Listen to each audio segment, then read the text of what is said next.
దేవునికి స్తోత్రాలు. ప్రభు పేరట కూడి వచ్చిన మీ అందరికీ ప్రభు అయిన యేసుక్రీస్తు నామంలో నా నిండు వందనాలు తెలియజేస్తున్నాను. మరలా మీతో కలుసుకొని ఈ వాక్యాన్ని మీకు అందించడానికి దేవుడు నాకు ఇచ్చినటువంటి కృపను బట్టి మీ అందరికీ కూడా ప్రభు అయిన యేసు నామములో వందనాలు తెలియజేస్తున్నాను. మీరు అలాగే గత దినాలలో మనము పెర్గమా సంఘాన్ని గురించి ధ్యానం చేస్తూ పెర్గమా సంఘాన్ని గురించి ప్రభు చెప్పినటువంటి సంగతులు, వాటిలో కొన్ని సంగతులు మనము ధ్యానం చేశాం. ఈ సంఘము సాతాను సింహాసనం ఉన్నటువంటి స్థలములో ఈ సంఘము కాపురం ఉందంట.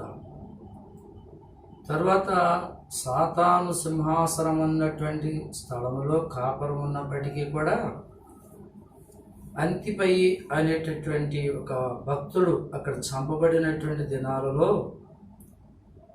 దేవుని నామాన్ని గట్టిగా చేపట్టి దేవుని అందరి విశ్వాసాన్ని ఉంచి దేవుని నామాన్ని విసర్జించలేదని మరి దేవుని వాక్యంలో సెలవిస్తున్నాడు. అది అయిపోయిన తర్వాత ఇంకేమన్నాడంటే, అయినను నేను నీ మీద కొన్ని తప్పులు మోపవలసి ఉన్నది. ఎఫెసీ సంఘాన్ని గురించి మాట్లాడుతూ, అయినను నీ మీద తప్పు ఒకటి ఉన్నది. అదేంటి అంటే, మొదట నీవు ఉన్నటువంటి ప్రేమను నీవు వదిలితివని అని చెప్పానని, దాన్ని నువ్వు ఆ మొదటి ప్రేమను నువ్వు కలిగి ఉండి మరలా ఆ క్రియలు నువ్వు చేసిన ఎడల నువ్వు రక్షింపబడతావు, లేకపోతే నేను నీ యొద్దకు వచ్చి నీ దీపస్తంభాన్ని నీ యొద్ద నుండి తీసివేస్తాను అని చెప్తున్నాడు. ఇక్కడ ఒకటి కాదంటండి, కొన్ని తప్పులు ఉన్నాయి. ఆ తప్పులు ఏంటి అని చెప్పానంటే, విగ్రహములకు బలి ఇచ్చిన వాటిని తినునట్లు, జారత్వము చేయనట్లు, ఇశ్రాయేలీయులకు ఉరివట్టుమని బాలాకునకు నేర్పిన బిలాము బోధను అనుసరించువారు నీలో ఉన్నారు. సంఘంలో మంచి భక్తి కలిగినటువంటి విశ్వాసులు ఉంటారు. మరి ఆ భక్తిలో స్థిరమైనటువంటి విశ్వాసం లేకోకుండా ఉండి వారు ఏం చేస్తారు అని చెప్పానంటే, ఏ దూర ప్రదేశాలకు వెళ్ళారనుకోండి, సంఘ విశ్వాసులు కానీ సేవకుడికి కానీ తెలియకుండా ఏం చేస్తూ ఉంటారంటే, విగ్రహాలకు అర్పించినటువంటి వాటిని కూడా తింటూ ఉంటారు. సంఘంలో ఉన్నటువంటి సేవకుడేమో విశ్వాసి అనేటటువంటి వ్యక్తి ఇలా ఉండాలి అనేటటువంటి సంగతులను బోధిస్తే, నా అనుభవంలోనే జరిగినటువంటి ఒక విషయం ఏంటంటే మీకు చెప్పాలి. నేను ఒక ముస్లిం కుటుంబంలో పుట్టాను. దేవుడు తన సేవకు నన్ను పిలిచాడు. నేను దేవుని సేవకు వచ్చి దేవుని సువార్త ప్రకటిస్తున్నప్పుడు కొంతమంది హలాలు చేయకోకుండా తీసుకొని వచ్చి దానిని వండి పెడుతున్నప్పుడు దేవుడు దర్శన రీతిగా చూపించాడు, నేను తిన్నటువంటిది నిషిద్ధమైనది అని. దీనిలో ఒక విషయాన్ని తెలుసుకోవాలి. అదేంటంటే, ఉర్దూలో హలాల్ అనేటటువంటి మాటకి అర్థం ఏంటి అని చెప్పానంటే, తెలుగులోకి అనుదిస్తే దేవుని నిబంధన ప్రకారము, లేకపోతే దేవుని నిబంధన అని అర్థం వస్తుంది. అక్కడ ఒక కోడిని కానీ మేకను కానీ కోసేటప్పుడు ఆ కోసేటటువంటి వ్యక్తి ఇలా పలుకుతాడు, హలాలం తైబన్ బిస్మిల్లాహిర్ రహమాన్ రహీం అని. అంటే దేవుని నిబంధన ప్రకారము కానీ హలాలం తైబన్ అనేటటువంటి మాటకు అర్థం ఏంటంటే దేవుని నిబంధన ప్రకారముగా చేస్తూ ఉన్నాను. సంఘంలో కొంతమంది విశ్వాసులు బయలుదేరి అన్నారు, వాడు ముస్లిములు కాబట్టి అలా అలాలు చేయించుకొని కొంచుకొని తినాలి అని చెప్తున్నారా? అసలు బైబిల్లో ఎక్కడుందా మాట అనేటటువంటి తిరుగుబాటు తీసుకొచ్చారు. అప్పుడు నేను ఒక వాక్యాన్ని వారికి చదివి వినిపించాను. అదేంటి అని చెప్పానంటే, అపోస్తలుల కార్య గ్రంథంలో 15వ అధ్యాయంలో క్రైస్తవులకు చెప్తున్నానండి. ఇప్పుడు నేను ముస్లింను కాదు, ఇస్లాం మతాన్ని విడిచిపెట్టి ఇంచుమించుగా 50 సంవత్సరాలు 45 సంవత్సరాలు అయింది. అయితే ఇక్కడ ఒక విషయాన్ని మనం గమనిస్తే దీనిలో ఏమని రాశాడంటే, అపోస్తలుడైనటువంటి పౌలు అన్యజనాంగంలో నుండి అనేక మంది యేసుప్రభు నమ్ముకొని యేసుప్రభులోనికి వస్తున్నప్పుడు యూదులలో నుండి స్వార్థ ప్రకటించడానికి వెళ్ళినటువంటి వాళ్ళు, మీరు సున్నతి పొందాలి అనే మోషే ధర్మశాస్త్రంలో ఉన్నటువంటి కొన్ని సిద్ధాంతాలను బోధిస్తున్నారు. అది వారి మనస్సాక్షిని కొంచెం ఇబ్బంది పెట్టింది. అప్పుడు వారు ఏం చేశారంటే, పౌలు దగ్గరికి వెళ్ళి, అయ్యా వాళ్ళు ఇలా చెప్తున్నారు, మేము ఏం చేయాలి, మాకు అర్థం కావట్లేదు, గందరగోళంగా ఉంది అని చెప్పినప్పుడు పౌలు ఏమన్నాడంటే ఒక మాట చూడండి, దయచేసి వాక్యాన్ని చదువుదాము. అపోస్తలుల కార్యము 15వ అధ్యాయము 19వ వచనం చదువుతున్నానండి. కాబట్టి అన్యజనులలో నుండి దేవుని వైపు తిరుగుచున్న వారిని మనము కష్టపెట్టక విగ్రహ సంబంధమైన అపవిత్రతను, అంటే విగ్రహ సంబంధమైన అపవిత్రత అంటే విగ్రహాలకు అర్పించిన దాన్ని తినడం. విగ్రహములకు అర్పించినటువంటి దానిని అంటే కొంతమంది నైవేద్యం తయారు చేసి ఆ విగ్రహం ముందు పెట్టి ఏమంటారంటే నైవేద్యం సమర్పయామి అంటారు. అంటే ఆ దేవుడి ముందు పెట్టి, దేవుడా ముందు నువ్వు ఈ నైవేద్యాన్ని తిను అని చెప్పారని అంటారు. ఆ తర్వాత కాసేపటికి మళ్ళీ తీసుకొచ్చి దేవుని యొక్క నైవేద్యం పలహారం అని చెప్పారని, లేకపోతే ప్రసాదం అని పెడుతూ ఉంటారు. అలాంటి వాటి వల్ల మిమ్మల్ని మీరు అపవిత్రం చేసుకోవద్దు. కొంతమంది ఏం చేస్తారు అని చెప్పారనంటే, వీళ్ళల్లో కూడా దేవతలకు దేవుళ్లకు బలులు అర్పించేటటువంటి వారు ఉంటారు.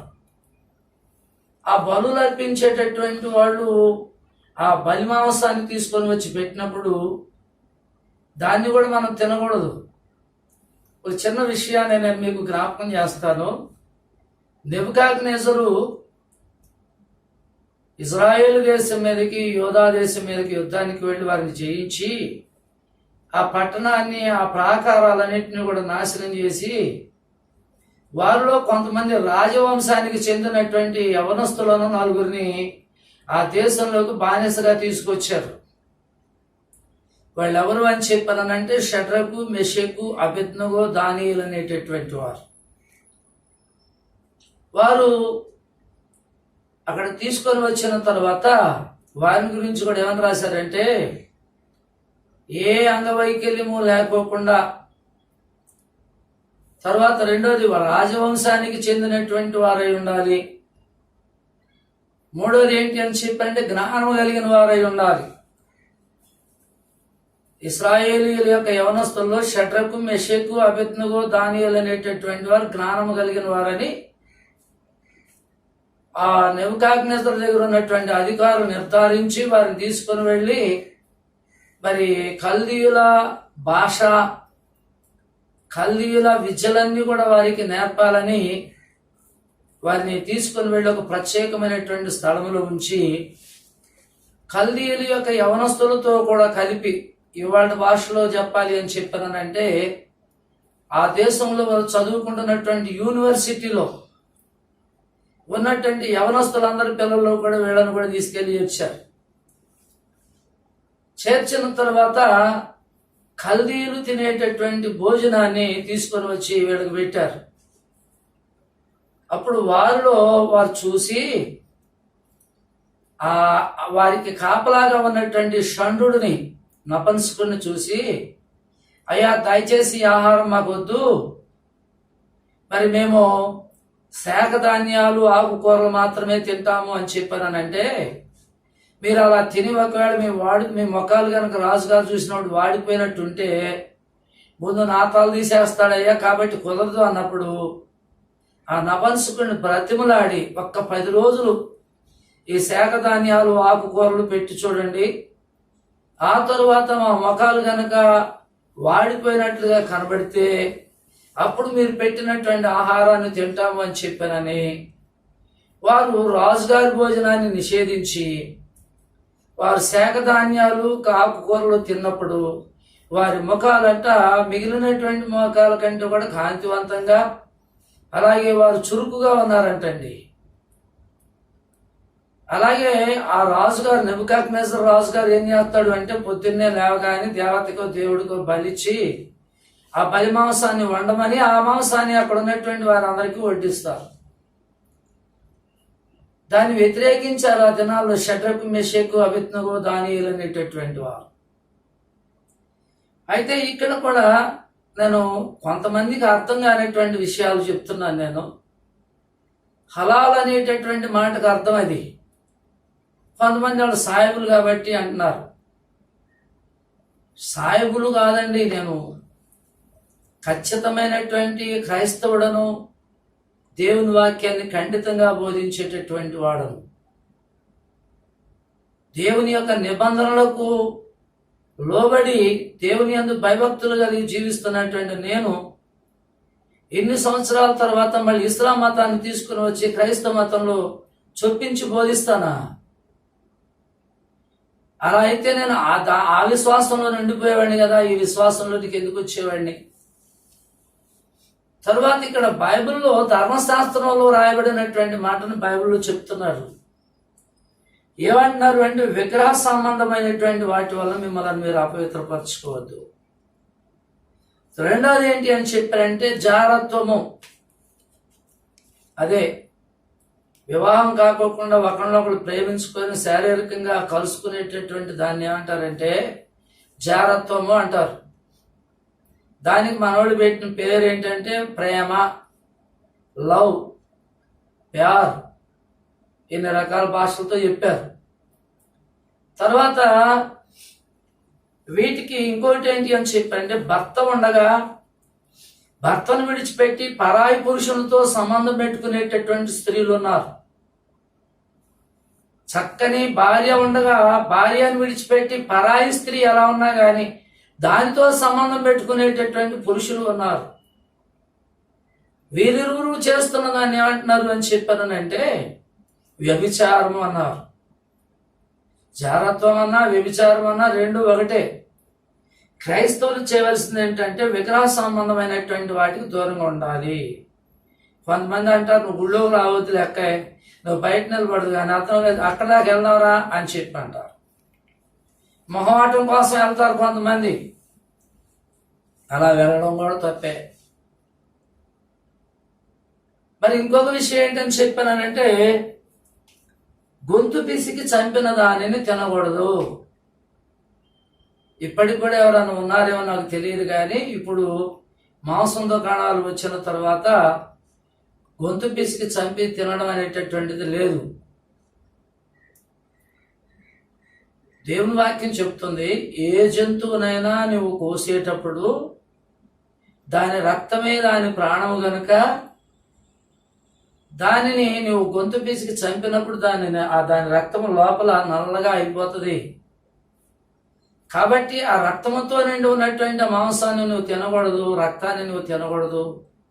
అలాగే గొంతు పిసికి చంపిన దాన్ని కూడా నువ్వు తినకూడదు అని, రక్తము కూడా తినకూడదు అంటున్నాడు. కొంతమంది కటిక దుకాణాల దగ్గరికి వెళ్ళి, అంటే మాంసపు కొట్ల దగ్గరికి వెళ్ళి రక్తాన్ని కొనుక్കൂచుకొని వండుకొని తింటారు. దేవుని యొక్క ధర్మశాస్త్ర ప్రకారంగా ఇదంతా కూడా పాపమే. కాబట్టి వీటిని దూరం చేయమని చెప్పారని, ఇది మీరు తీసివేశారా, ఇది మీకు క్షేమము అని చెప్పి అక్కడే మళ్ళీ 28వ వచనంలోకి వచ్చేపాటికి విగ్రహములకు అర్పించిన వాటిని రక్తమును గొంతు బీసికి చంపిన దాన్ని జారత్వమును విసర్జింపవలను. ఈ అవశ్యమైన వాటి కంటే ఎక్కువైన ఏ భారము మీ మీద పోపకూడదని పరిశుద్ధాత్మకును మరలా చదువుతున్నారేనండి. ఇది పౌలుకు మాత్రమే తోసింది కాదంట, పరిశుద్ధాత్మకును మాకును తోచెను. వీటికి దూరముగా ఉండుటకు జాగ్రత్త పడతారా, అది మీకు మేలు, మీకు క్షేమము కలుగునుగాక. గమనించండి ఈ మాటలు. ఇప్పుడు పెర్గమా సంఘానికి ఆ సంఘంలో ఉన్నటువంటి కొంతమంది ఏమని బోధిస్తున్నారు అని చెప్పారనంటే, విగ్రహములకు అర్పించిన దాన్ని తినొచ్చు, అది తప్పేవి కాదు. కొంతమంది పౌలు ఒకసారి అన్నాడు, ప్రార్థన చేసుకొని తింటే అంతే పరిశుద్ధమా, దేవుడు సృష్టించింది కాబట్టి అని చెప్పాడు. పౌలు ఏ ఉద్దేశంతో చెప్పాడు? ఆయా సంఘాల పరిస్థితులను బట్టి బోధించాడు. మనోళ్ళు ఏం చేస్తున్నారు?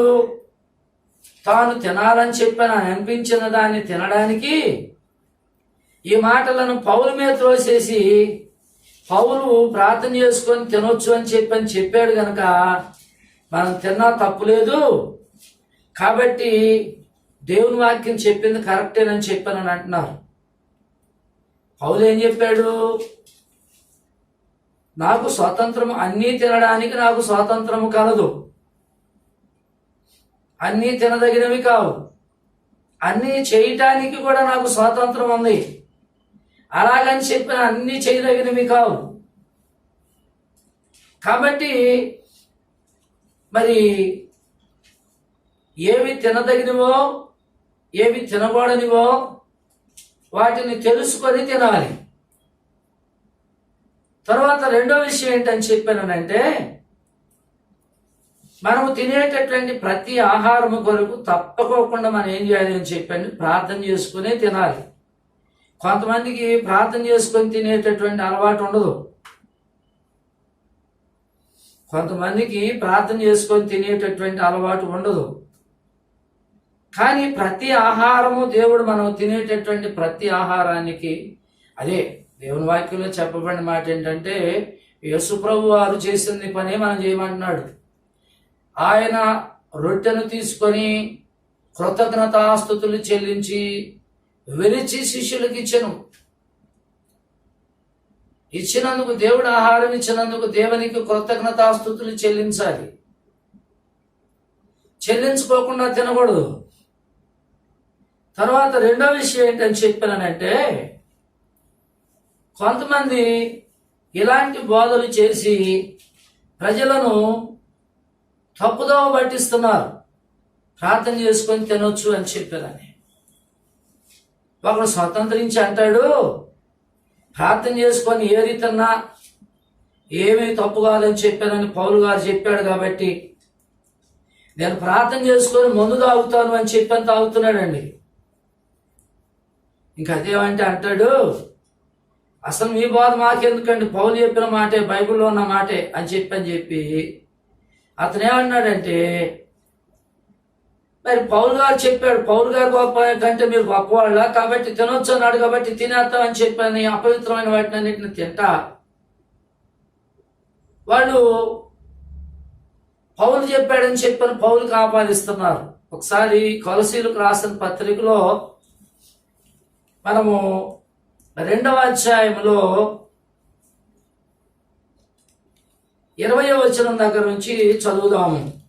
మీరు క్రీస్తుతో కూడా లోకం యొక్క మూలపాఠముల విషయమై మృతి పొందిన వారైతే లోకములో బ్రతుకుతున్నట్లుగా మనుషుల ఆజ్ఞల పద్ధతులను అనుసరించి చేత పట్టుకొనవద్దు, రుచి చూడవద్దు, ముట్టవద్దు అను విధములకు మీరు లోబడనేలా, అవన్నీ వాడుకొని చేత నశించిపోవును. అటివి స్వేచ్ఛారాధన విషయములోను, వినయ విషయములోను, దేహ శిక్ష విషయములోను జ్ఞానరూపకమై ఉన్నవని చెప్పానని చెప్తూ ఉన్నాడు. కాబట్టి ఇక్కడ చూస్తే ఇంకా అంటాడు ఒక మాట, మీరు దేనినైనా ప్రార్థన చేసుకొని తినొచ్చు. కొందరు వివాహాన్ని నిషేధిస్తున్నారు, కొంతమంది ఏమో మరి వివాహం చేసుకోవచ్చు అని చెప్పి అంటున్నారు. కాబట్టి దీనిలో చూస్తే మరి ప్రార్థన చేసుకొని తిన్నా, ప్రార్థన చేసుకొని త్రాగినా తప్పు లేదు అని చెప్పానని బోధిస్తున్నారు. కాబట్టి మేము తిన్నా తప్పు లేదు అని చెప్పాను. కొంతమంది తప్పుని వారు సమర్థించుకుంటూ ఉన్నారు. కాబట్టి దేవుని వాక్యంలో ఉన్నదాన్ని బట్టి మనం చూసుకోవాల్సిన విషయం ఏంటంటే, అపోస్తలుడైన పౌలు చెప్పిన మాట, విగ్రహారాధనకు సంబంధించిన వాటికి మనం ప్రాధాన్యత ఇవ్వకూడదు. రెండవది జారత్వము, మూడవది గొంతు పిసికి చంపిన దాన్ని, నాలుగవది రక్తమును తినకూడదు అని చెప్పాడు. ఇప్పుడు బిలాము ఏం బోధ చేస్తున్నాడు? బిలాము విగ్రహార్పితమైనటువంటి వాటిని మనం తినొచ్చు అని చెప్తున్నాడు. మరి ఒక దేవుని యొక్క సేవకుడు అయ్యుండి, ప్రవక్త అయ్యుండి అతను చెప్తున్న మాట ఏంటంటే, విగ్రహములకు బలిచ్చిన వాటిని తినునట్లు, రెండవది జారత్వము చేయునట్లు ఇశ్రాయేలీయులకు ఉరియొడ్డుమని బాలాకునకు నేర్పినటువంటి బిలాము బాధ అనుసరించు వారు వీళ్ళు ఉన్నారు. బిలాముని గురించి కొన్ని సంగతులు తెలుసుకుందాం. అతడు బేయేరు కుమారుడు. అతడు నోట ఏ మాట పలికితే ఆ మాట నెరవేరుతుందంట. చూడండి ఒకసారి సంఖ్యాకాండంలో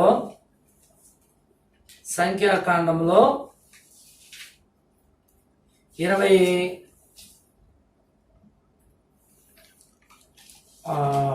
ఒక మాట అండి, ఒక నిమిషం. దాంట్లో ఏమని రాశాడు అని చెప్పానంటే, బిలాము నోటితో ఏ మాట పలికితే ఆ మాట నెరవేరుతుంది. దేవుడు అతని నోటికి అంత శక్తి ఇచ్చాడు.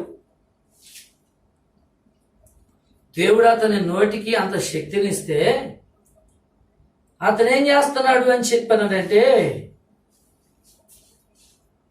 దేవుడు ఆ శక్తిని నాకు ఇచ్చాడు కాబట్టి మరి నేను అలాగూ చేయవచ్చును అని చెప్పానని అనుకుంటున్నారు కొంతమంది. దేవుని సన్నిధిలో ప్రార్థన చేసి అలాంటి మంచి నోటిని సంపాదించుకున్న మనము, దేవుని వాక్యంలో చెప్పబడిన మాట ఏంటంటే, మనము ఎవరిని శపించకూడదు, దూషించకూడదు. చూడండి, బిలామును గురించి 22వ అధ్యాయంలో 6వ వచనంలో చదివితే, సంఖ్యాకాండము 22వ అధ్యాయం 6వ వచనంలో చదివితే, కాబట్టి నీవు దయచేసి వచ్చి మా నిమిత్తము ఈ జనులను శపించుము, వారు నాకంటే బలవంతులు, వారిని హతము చేయుటకు నేను బలమంతుదేమో, అప్పుడు నేను ఈ దేశము నుండి వారిని తోలివేయుదును. ఏలయనగా నీవు దీవించువాడు దీవించబడుననియు, శపించువాడు శపించబడుననియు నేను ఎరుగుదును. విద్యానీలలో సోది చెప్పేటటువంటి వారి దగ్గరికి వెళ్ళి డబ్బు పోగు చేసుకొచ్చి బిలాముకి ఇచ్చి, బిలాముతో అన్నాడు, నీవు వారిని శపించుము, అప్పుడు వారు బలహీనం అయిపోయినప్పుడు నేను వెళ్ళి వారిని జయిస్తా. చాలా మందికి ఒక ఆలోచన ఉంటుందండి. అదేంటి అని చెప్పానంటే, నా నోటితో నేను ఏదన్నా అంటేనా, ఎవరినైనా అంటేనా నాశనం అయిపోతారు, అంతే, ఎవరు నా జాలుకి రావద్దు, నేను ఒక మాట అంటే చాలని చెప్పానని బెదిరిస్తూ ఉంటారు. అయితే దేవుని యొక్క వాక్యం ఏం చెప్పింది అంటే, నీవు శపించవద్దు, నిన్ను దూషించిన వారి కొరకు ప్రార్థన చేయి, నిన్ను శపించినటువంటి వారిని దీవించుము అంటున్నాడు పౌలు భక్తుడు. అయితే ఇతను మంచి భక్తిపరుడు, మంచి ప్రార్థనా జీవితం కలిగినటువంటి వ్యక్తి కాబట్టి దేవుడు అతను నోటి మాటను స్థిరపరుస్తున్నాడు. ఇప్పుడు బిలాము దగ్గరికి వచ్చి బేయోరు కుమారుడైనటువంటి బాలాకు వచ్చి బిలాముతో అంటున్నాడు, నువ్వు ఎవరినైతే శపిస్తారో వాళ్ళు నశించిపోతారు, నువ్వు ఎవరినైతే దీవిస్తావో వారు దీవించబడతారు, కాబట్టి మా నిమిత్తము నీవు వచ్చి ఇశ్రాయేలు ప్రజలను శపించు అని చెప్పాడని అన్నప్పుడు, దేవుడు శపించమని చెప్పానంటే నేను శపిస్తాను అని చెప్పానని అన్నాడు. బాలాకు అతనికి ఆశ చూపించాడు, నా దేశంలో నీకు ఒక ఉన్నతమైనటువంటి స్థితిని కలిగిస్తా, ఇంటిని తనవిస్తా, నీకు ఘన సన్మానాలు ఏర్పాటు చేస్తాను అని చెప్పగానే ఇశ్రాయేలు ప్రజలను శపించుటకు 3 మారు వెళ్ళాడండి. అది ఎక్కడా అని చెప్పానంటే ఇశ్రాయేలు ప్రజలను శపించుటకు అతడు 23వ అధ్యాయము 7వ వచనము నుండి 10వ వచనం వరకు, 18వ వచనము నుండి 24వ వచనం వరకు, 24వ అధ్యాయము 3వ వచనము నుండి 9వ వచనం వరకు, 24వ అధ్యాయము 15వ వచనము నుండి 25వ వచనం వరకు పలుమార్లు శపించటానికి వెళ్ళాడు. కానీ శపించటానికి వెళితే దేవుడు అన్నాడు, నేను చెప్పిందే నువ్వు పలకాలి, అక్కడ అంతకు మించి ఒక్క మాట పలికినా కూడా జాగ్రత్త. అప్పుడు ఇతను కొండ మీదకి వెళ్ళి శపించటానికి చేతులు ఎత్తినప్పుడు దేవుని ఆత్మ అతనిలో ఉండి ఇశ్రాయేలు ప్రజలను శపించటానికి బదులుగా వారిని దీవించాడు. కొంతమంది కోపం వస్తే పచ్చి బూతులు తిడతారు, పిల్లలనైనా భర్తనైనా లేకపోతే తోటి వారినైనా లేకపోతే అవసరమైతే సంఘంలో ఉన్న విశ్వాసులైనా తిడతారు. కొంతమంది తిడతారు కానీ వాళ్ళ తిట్టుల్లో కూడా కొంత అది ఒక విధమైనటువంటి తిట్టే కానీ అది ఆశీర్వాదకరమైనటువంటిది. కొంతమంది అంటారు, ఒరి నీ దుంపదేగా అంటారు. కానీ మాకు విద్య నేర్పినటువంటి గురువు గారు మమ్మల్ని తిట్టేవాడు కోపం వచ్చినప్పుడు. ఏమని తిట్టేవాడు అని చెప్పానంటే, ఇప్పటికీ బ్రతికి ఉన్నాడు, 90 సంవత్సరాల వయసు వస్తుంది మా మాస్టర్ గారు. ఆయన ఏమని తిట్టేవాడు అంటే, వరి నీ దుంప పిలకయ్యా అని తిట్టేవాడు. రెండోది ఏమనేవాడు అంటే, వరే నీ ఇల్లు బంగారం కాదని తిట్టేవాడు. అంటే విన్నారండి, నీ దుంప పిలకయ్యా అని తిట్టేవాడు, మరి నీ ఇల్లు బంగారం కాననివాడు, లేక నీ కడుపు బంగారం కాననివాడు, ఇలాంటి తిట్లు తిట్టేవాడు. ఈ తిట్ల ఆశీర్వాదాలా గమనించండి. చూడటానికి తిట్లులాగానే ఉంది కానీ తిట్లతో కూడినటువంటి ఆశీర్వాదాలు గమనించండి. బిలాము అలాగూ శపించటానికి వెళ్ళినప్పుడు దేవుడు అతని నోట ఇశ్రాయేలు ప్రజలు మమ్మాలు శపించటానికి వెళితే దేవుడు ఆశీర్వచనపు మాటలే పలికించాడు. ఒకవేళ నీవు కూడా వాక్యం వింటున్నటువంటి నీవు కూడా నోరు పారేసుకుని ఇతరుల పట్ల శపించాలని చెప్పని నోటికి వచ్చిన తిట్టి శపిస్తున్నావేమో, అది ఇప్పుడు తెలుసుకో సహోదరి, ఇది దేవునికి ఇష్టమైనటువంటిది కాదు. దేవుడు ఎవరినైనా దీవించమన్నాడు, దేవుడు ఎవరినైనా ఆశీర్వదించమన్నాడు. అందరూ బాగుండాలని కోరుకోవాలి కానీ ఎవరైనా ఎదటి వాడు నాశనం అయిపోవాలి, మేము బాగుపడాలని చెప్పానని ఎవరు కోరుకోకూడదు. నేను ఇంటిని దానమిస్తానంటే, నేను శపించటానికి వెళ్తే దేవుడు నన్ను శపించని లేదు గనక ఈ ప్రజలను నేను సుఖసుఖాలతో బ్రతకనిస్తానా అని ఆలోచించి బిలాము తిరిగి వెళుతూ బేయేరు కుమారుడైనటువంటి బాలాకునకు నేర్పినటువంటి చెడు ఆలోచన ఏంటో తెలుసండి. ఇదిగో నువ్వేమి చేయొద్దు, దేవుడే వాళ్ళని నాశనం చేస్తాడు, మీరు ఒక పని చేయండి అన్నాడు. మోయాబు స్త్రీలను, అందమైనటువంటి వారిని తీసుకొని వెళ్ళి ఇశ్రాయేలు ప్రజలు సిత్తీములో దిగి ఉన్నప్పుడు మోయాబు రాండ్రుతో వ్యభిచారం చేయసాగిరి. కొంతమంది స్త్రీలను తీసుకుని వెళ్ళి వాళ్ళకి అప్పగించి, అరే అనుభవించండి, వీళ్ళతో మీరు సంతోషపడండి అని చెప్పాను. వ్యభిచారానికి పురుగొలిపారు వాళ్ళు. పురుగొలిపినప్పుడు వాళ్ళు ఏం చేశారు అని చెప్పానంటే, వారి దేవతలకు బలులు అర్పించుటకు ప్రజలను పిలువగా వీరు వెళ్ళి వారితో పాటు భోజనం చేసి వారి దేవతలకు నమస్కారం చేసి వచ్చారంట. ఎవరు? ఇశ్రాయేలు ప్రజలు. వెళ్ళకూడని స్థలాలకు పిలవకూడని అంటరాని ముట్టరానిటువంటి స్త్రీలలో అందమైనటువంటి వాటిని చూసి, అవి అనగా వారు, ఆ స్త్రీలు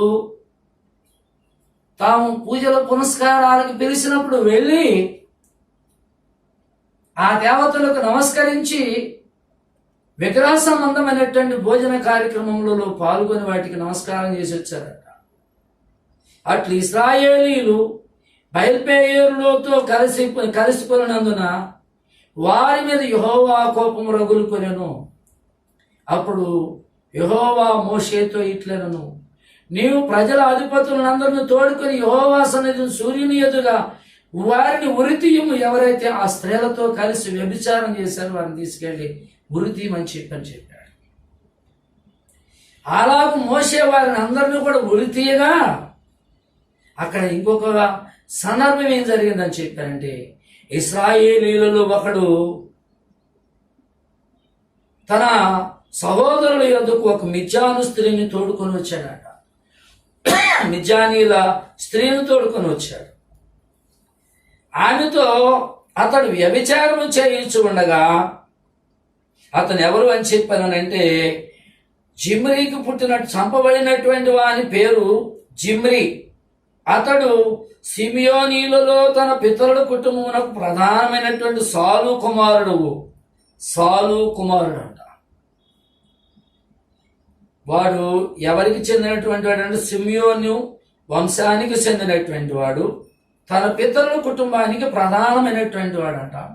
వాడి పేరు సాలు అంటండి. ఎక్కడంటే 14 వచనం చదువుతున్నాను. వాడు ఒక స్త్రీ వచ్చే మాటను నిలబడి అతనికి సంజ్ఞలు చేసి పిలుస్తూ ఉంది. పిలుస్తూ ఉంటే ఇతను ఏం చేశాడంటే సైలెంట్గా లేచి వెళ్ళి ఆమెతో మాటున వ్యభిచారము చేయించు ఉండగా, అహరోను యొక్క మునిమనవుడు ఎలియాజరు కుమారుడు ఫినెహాసు అనేటటువంటి వ్యక్తి వెళ్ళి అక్కడ ఉన్నటువంటి వారిలో అక్కడ ఒక ఈటి తీసుకొని వెళ్ళి ఏం చేశాడంటే, ఆ స్త్రీ పురుషులు ఇద్దరూ కలిసి ఉండగా వారిద్దరి కడుపులో నుండి దూసుకొని పోయినట్లుగా ఈటిని పొడిచినప్పుడు వారి యొక్క వీపులో నుంచి కడుపులో నుంచి పొడుచుకొని వెళ్ళి నేలలో దిగబడిందంట. వారిద్దరూ చనిపోయారంట. అప్పుడు ఆ దేశం ఆ ప్రజల మీదకి వచ్చినటువంటి తెగులు అయిపోయింది. ఏం జరిగిందో తెలుసండి, 24,000 మంది తెగులు చేత చచ్చిపోయారు. దేని చేత అండి? 24,000 మంది. బిలాము బాలాకునకు బోధించినటువంటి బోధను బట్టి బాలాకు మోయాబు స్త్రీలను తీసుకుని వెళ్ళి వారితో వ్యభిచరిస్తూ ఉన్నప్పుడు దేవుని కోపం వారి మీద రగులుకొని 24,000 మంది చావుకి బిలాము కారకుడయ్యాడు. నేను శపించలేకపోయానే, వీళ్ళు ఏ విధం చేతనైనా నాశనం చేయాలన్న ఉద్దేశంతో అతను ఏం చేశాడు తెలుసండి, ఇలాంటి పనికి మాలినటువంటి కీడు ఆలోచన చెప్పాడు. జాగ్రత్త సుమా, మనం బాగుపడుతుంటే మన దగ్గరకు వచ్చి మన పిల్లలకు కానీ మనకు కానీ ఏం చేస్తారు అని చెప్పారంటే, మనకి సులువైన మార్గంలో మనం ఎలాగ నాశనం అవ్వాలనేటటువంటిది బోధిస్తారండి. అలాంటి బిలాములు ఈనాడు కూడా ఉన్నారు, సంఘాలలో ఉన్నారు, సమాజంలో ఉన్నారు. ఇలాంటి బిలాములు వీళ్ళని ఏమంటారు అంటే వారవలేని తనం కలిగినటువంటి వారు అంటారు. ఈ ఒక్క బిలాము వలన 24,000 మంది చనిపోయారు ఇశ్రాయేలు ప్రజలు. వ్యభిచారం చేసి చనిపోయిన వారు కాదండి, వ్యభిచారం చేసేటటువంటి వారు వ్యభిచారం చేస్తుంటే అమాయకమైనటువంటి ప్రజలు 24,000 మంది చనిపోయారు. 24,000 మంది చావుకి కారకుడు ఎవరు అని చెప్పానంటే ఇదిగో ఈ బిలామే. అందుకని అంటున్నాడు, పెర్గమా సంగమా, నువ్వు సాతాను సింహాసనం ఉన్నటువంటి స్థలంలో నీవు ఉన్నప్పటికీ, సాతాను సమాజపు వారి మధ్య నువ్వు ఉన్నప్పటికీ కూడా నీ విశ్వాసమును జాగ్రత్తగా కాపాడుకున్నావు, నీవి యొక్క భక్తిని జాగ్రత్తగా కాపాడుకున్నావు. అంతిపై అనేటటువంటి వ్యక్తి చంపబడినప్పటికీ కూడా నీ విశ్వాసంలో స్థిరంగా నిలబడ్డావు. వెరీ గుడ్, మంచిది. కానీ నీలో కొన్ని తప్పులు ఉన్నాయి. వాటిలో ఒకటి ఏంటి అని చెప్పానంటే బిలాము వంటి వాడిని నీలో ఉన్నదిచ్చావు. పైకి భక్తిగా కనబడుతూ లోపల ఇలాంటి సంఘాలను పాడు చేయాలనేటటువంటి వ్యక్తులు కొంతమంది ఉంటారు సంఘాలలోనండి. జాగ్రత్త సేవకులారా, మరి ఈ మాటలను వింటూ ఉంటే మీరు కూడా జాగ్రత్త. మీరు తోడేళ్ల మధ్య ఉన్నారు, గొర్రె చర్మాలు కప్పుకొని మీ మధ్యకు వచ్చేవి భక్తిని నటిస్తున్నాయి. ఎవరెలాంటి వాళ్ళు తెలుసుకోండి. కొంతమంది సేవకులకు మంచి వాళ్ళ మీద అనుమానం వస్తూ ఉంటుంది, అలా రానిబాకండి. దేవుని వాక్యం పరమగీత గ్రంథంలో అంటాడు, ద్రాక్ష తోటలను చెరుపు నక్కలను పట్టుకొనుడి, సహాయము చేసి గుంట నక్కలను పట్టుకోండి, ఎందుకంటే అవి ద్రాక్ష పూతను రాల్పుతూ అవి తోటను పాడు చేస్తున్నాయి, జాగ్రత్త అంటున్నాడు. ఈ మాటలు చెప్పి బిలాము వంటి బోధలు మీలో ఉండనిచ్చాడు. తర్వాత ఎఫెసు సంఘానికి బోధించేటప్పుడు మీకు ఒక మాట చెప్పాను, అదేంటంటే నికోలాయితులు అనేటటువంటి వారు కూడా ఉన్నారట. ఆ సంఘం ఎన్ని ఇబ్బందులు పడుతుందో చూడండి. వాటి సాతాను సమాజం ఉన్న స్థలంలో ఉంది. రెండవది ఏంటి అని చెప్పండి, బిలాము లాంటి బోధకులు ఆ సంఘంలో ఉన్నారు. తర్వాత మూడోది ఏంటి అని చెప్పానంటే నికోలాయితులు. నికోలాయితులు అంటే వాళ్ళు ఎలాంటి వాళ్ళు అని చెప్పాను, మీకు చెప్పాను కదండి. ఒకటి, సంఘ సేవకుల మీద పెత్తనం చేసేవాళ్ళు, అవసరమైతే సంఘ సేవకులను కూడా కొడతారు. తర్వాత విశ్వాసులను కూడా ఎలా ఉంటుందంటే నేను చెప్పినట్టుగానే మీరు వినాలని చెప్పిన విశ్వాసులందరినీ కూడా తన గ్రిప్లో పెట్టుకొని వీళ్ళు సంఘ పక్షాన్ని ఆ యొక్క విశ్వాసుల పక్షం సంఘం పక్షాన ఉన్నట్లుగా నటిస్తూ వీళ్ళలో వ్యతిరేకత, పాస్టర్ గారి మీద వీళ్ళ మీద వ్యతిరేకత తీసుకొని వచ్చి ఏం చేస్తూ ఉంటారు అని చెప్పానంటే ఆ శక్తి కలిగినటువంటి భక్తి కలిగినటువంటి పాస్టర్ గారిని కూడా తన గ్రిప్లో పెట్టుకొని, ఒకవేళ నువ్వు కనుక మాకు అనుకూలంగా నువ్వు బోధ చేయకుండా నీ ఇష్టం వచ్చినట్టుగా బోధిస్తే సంఘంలో కూడా ఉండవు, జాగ్రత్త అని చెప్పి బెదిరిస్తూ ఉంటారు. ఇలాంటి బెదిరింపులు గతంలో చాలా నాకు వచ్చినాయి అండి. నేను ఒకటే మాట చెప్పా, ఈ మాట చెప్పి మీరు బెదిరించారు, సంఘం అవుతా నేను ఆగిపోయాను అనుకో, మీ మాటకు లోబడ్డాను అనుకో, రేపు ఇంకొక విషయాన్ని తీసుకొచ్చి నన్ను బెదిరిస్తారు. దేవుని చిత్తం ఎలా ఉంటే అలా ఉంటుంది.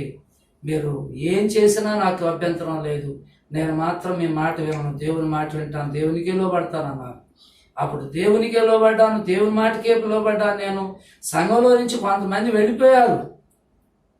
దాన్ని కూడా మాట చెప్పారంటే మీకు ఎందుకు వెళ్ళిపోయారంటే సంఘంలోనికి రాజకీయాలు తీసుకురావాలని ప్రయత్నం చేశారు. ఈనాడు నా సంఘంలో అన్ని పార్టీల వాళ్ళు ఉన్నారు, కానీ నేను ఏ పార్టీకి సంబంధించిన వాడిని కాదు.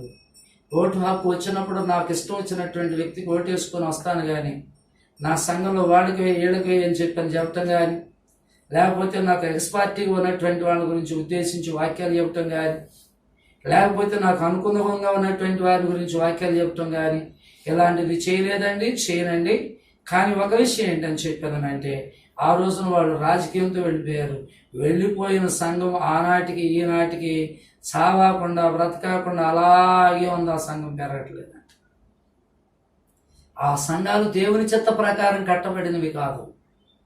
ఈనాడు సంఘాలని రాజకీయాల పేరుతో, కులాల పేరుతో, ఏమండి బంధుత్వాల పేరుతో సంఘంలో ఉన్నటువంటి విశ్వాసులను దొంగిలించి ఆ కుల సంఘాలు కట్టేవాళ్ళు, అలాగే మరి ఇంకా చూస్తే మరి ఏమంటారు అని చెప్పానంటే బంధుత్వాలతో సంఘాలు కట్టేటటువంటి వాళ్ళు, ఇలాంటి సేవకులు, ఇలాంటి సంఘ విశ్వాసులు కూడా ఉన్నారండి.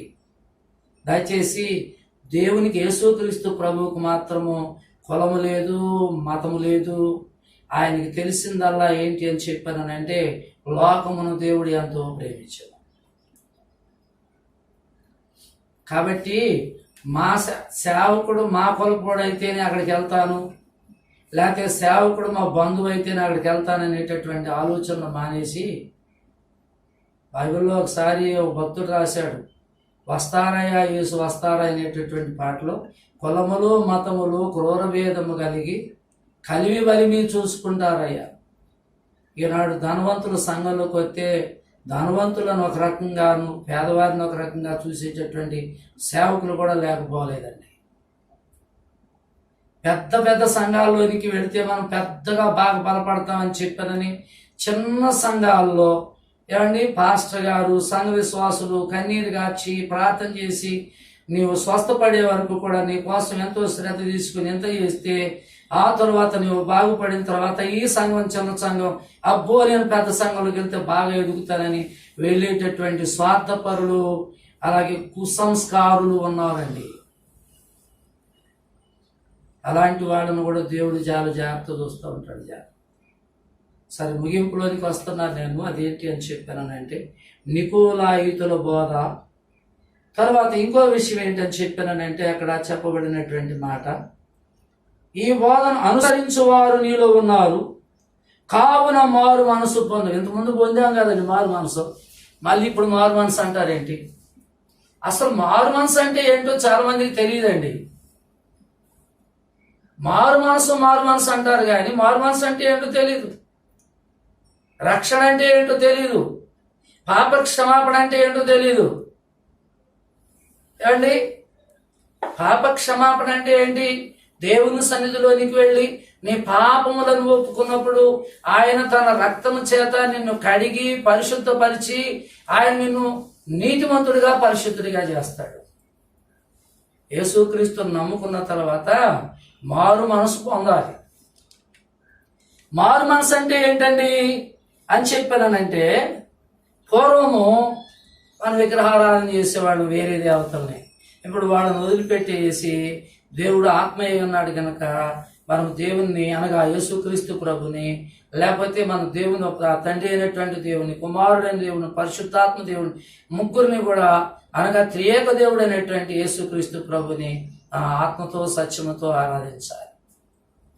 తర్వాత రెండో విషయం ఏంటని చెప్పానంటే, అలాగే మనం ఆరాధించినప్పుడు ఏం జరుగుతుంది అని చెప్పానంటే మారు మనసు పొందుట. రెండవది, ఒకప్పుడు దేవుని ఎరగని దినాలు బూతులు తిట్టాం, మోసం చేశాం. ఇప్పుడు యేసు ప్రభుని నమ్ముకున్నాం, బూతులు తిట్టకూడదు. ఎందుకో తెలుసా? నోటిని అపవిత్రం చేసుకోకూడదు, పరిశుద్ధులం. నేను పరిశుద్ధుడిని కనుక మీరు కూడా పరిశుద్ధులై ఉండండి అని చెప్పి సెలవిచ్చారు ప్రభు. ఇది మారు మనసు అంటే. ఒకప్పుడు మోసం చేశాం, ఒకప్పుడు వ్యభిచారం చేశాం, వీటన్నిటిని మానేసినప్పుడు అరే బుద్ధి వచ్చింది అంటాడు. ఆ బుద్ధి అనే మాటకే మరొక అర్థం ఏంటని చెప్పిన మారు మనసు వచ్చింది అని అర్థం. తర్వాత మూడోది ఏంటి అని చెప్పానంటే మరి రక్షణ. రక్షణ అంటే అర్థం ఏంటి అని చెప్పారనంటే యేసుక్రీస్తు ప్రభువును సొంత రక్షకునిగా అంగీకరించి బాప్తిస్మము పొందుట. బాప్తిస్మం అంటే మన పేర్లు జీవగ్రంథంలో రాసుకోవటం. ఇవ్వండి. తర్వాత ముగింపులోనికి వస్తున్నాను. అదేంటి అని చెప్పానంటే ఆయన అంటున్నాడు, కావున మారు మనసు పొందుము, లేని ఎడలనే నేను యొద్దకు వచ్చి త్వరగా వచ్చి నా నోటు నుండి వచ్చు ఖడ్గము చేత వీరితో యుద్ధము చేయుదును. దేవుని నోట నుండి వచ్చేటటువంటి రెండంచుల వాడి గల ఖడ్గము చేత దేవుడు మనతో యుద్ధం చేస్తాడట. ఎంతవరకు ఆపేద్దామండి?